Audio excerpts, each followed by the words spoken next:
What's up, everyone? It's Ed from Bar Stars. Wait. That's not me. This is me. So for a while, I've been nursing a shoulder injury, which happened while I was in Thailand last year. I believe it was during this move, but I'm just not sure. I was able to continue working out afterwards, as I filmed numerous videos, but particularly after this one, I couldn't even do a pull-up anymore. Not one pull-up. Since the injury, I've been getting much better. So I thought I'd share with you guys what I learned, and hopefully I can help you. I am not a doctor, and nor do I play one on YouTube. If I did, I'd dress better. Here's some tests to figure out if you have a torn rotator cuff. The best diagnosis and the most accurate diagnosis you could get is from a specialist. Notice I said specialist and not your general doctor. General doctors will generally send you through a lot of loops to end up at a specialist anyway.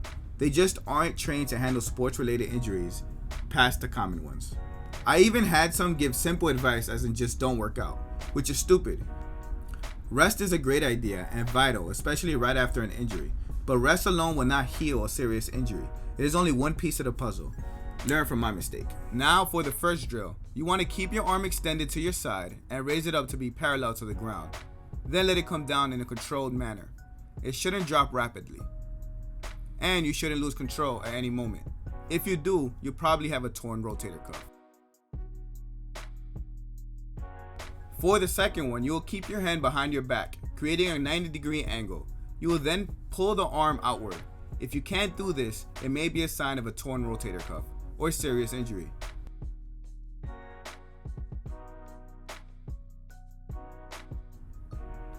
Third, you should have full range of motion without pain.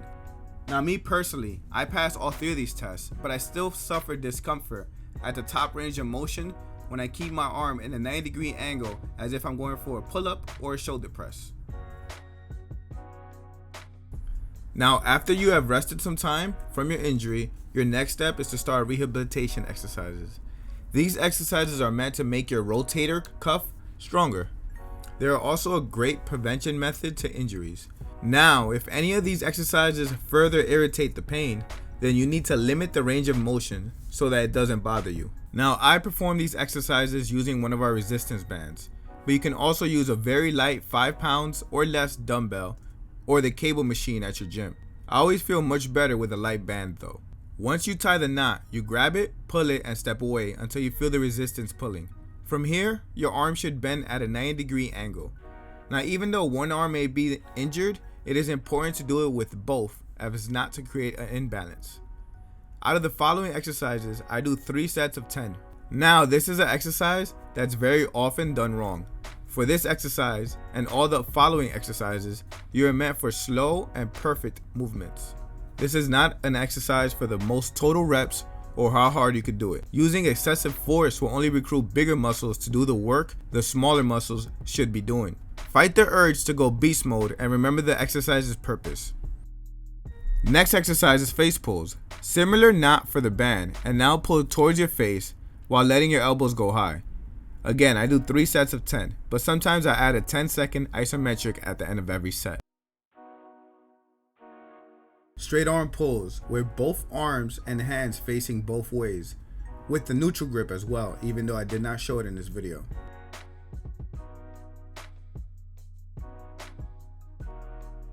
Next one, you pull the band apart. I do 5 reps of the 3 different kinds for 3 sets.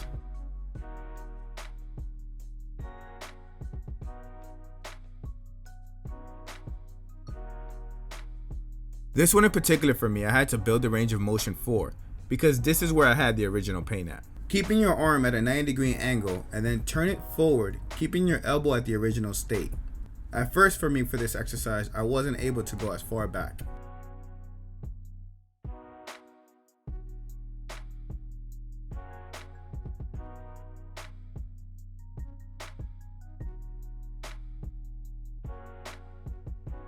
Back rolls. For this one, you could use a bit heavier weight if you're at the gym. Still, I wouldn't go anywhere near your max. Keep it at somewhere near 30%. Next one, keeping your arm straight, bring the band in front of you. Keeping your arm straight the whole time. Think of a straight arm pec fly.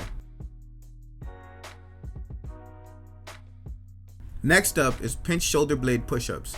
Keeping your scapula pulled back. Perform slow and controlled push-ups, having your scapula back the whole time. This is another exercise not to go beast mode in.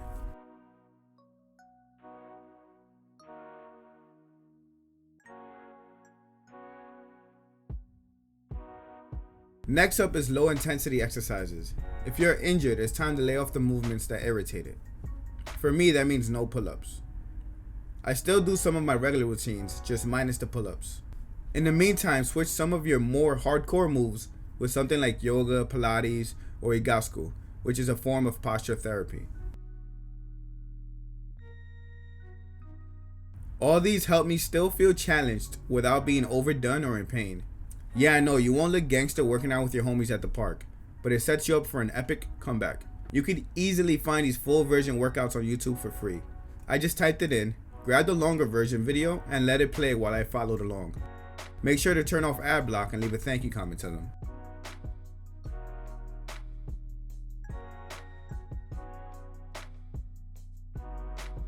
Now I think most supplements are overpriced marketing gimmicks pushed by shooting up photoshopping models, but the following have been shown in clinical studies to show improvements in tendon-related injuries. The following shake is a mix-up of L-glutamine, collagen, MSM, and then something to taste good, because that tastes absolutely horrible. I use the vegan powder, but most of the time I use orange juice. L-glutamine, which has been shown to speed up recovery in people with injuries. You normally get enough with the right food in your diet, but I want to be sure, plus it's affordable. Collagen, it's a part of what your bones and connective tissue is made of. Collagen has been shown to attract skin cells to wound sites.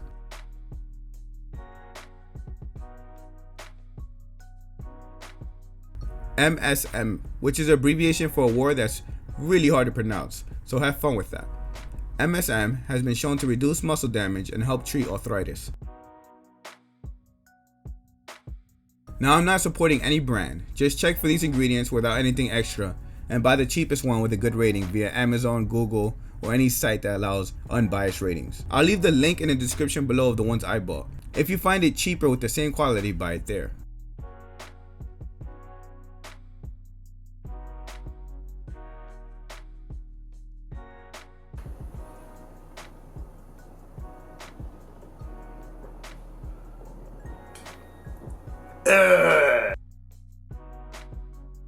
Next is the DMSO cream, which has been used to treat people with arthritis and strengthen tendon issues.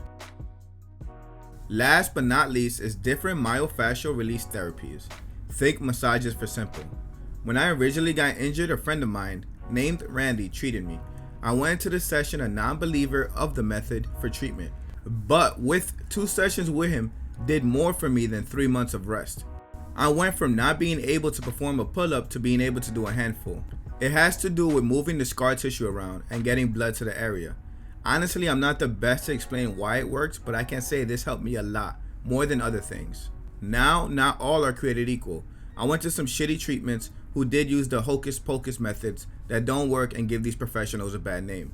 Best bet is to call the place beforehand and ask them if they're experienced with your kind of injury and if they're familiar with the following techniques: Graston technique, active release tissue or art, or rolfing. Now these sessions are pretty expensive, but lucky for me I have a girlfriend who loves me and decided to learn some of the stuff from YouTube. Now she does it for me every day and I feel just as good as when I had a professional do it. Now here's an update of myself since starting this routine. Before this I was not able to pull up at all. Now I can perform some muscle ups with pain when I go to the higher numbers.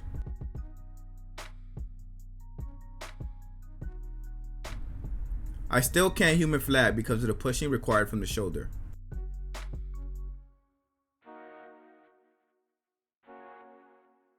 I can do neutral pull-ups and chin-ups, but still suffer discomfort from strict form basic pull-ups.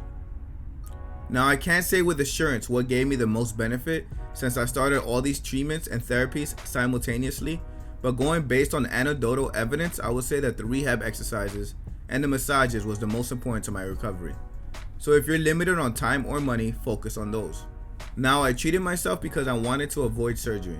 I've had many friends who had shoulder surgery and given it bad reviews. But if my problem does not come to a full recovery, then I'll look into surgery, no problem. It is just left as my last resort. Consult your doctor and decide what is the best option for you, but also get a second opinion. Hope you feel better. Now anyone who had a shoulder injury Leave some information down below on how you got better so we can learn and grow stronger together. Let me know if any of these methods worked or didn't work for you. Make sure to subscribe and hit the bell. Peace.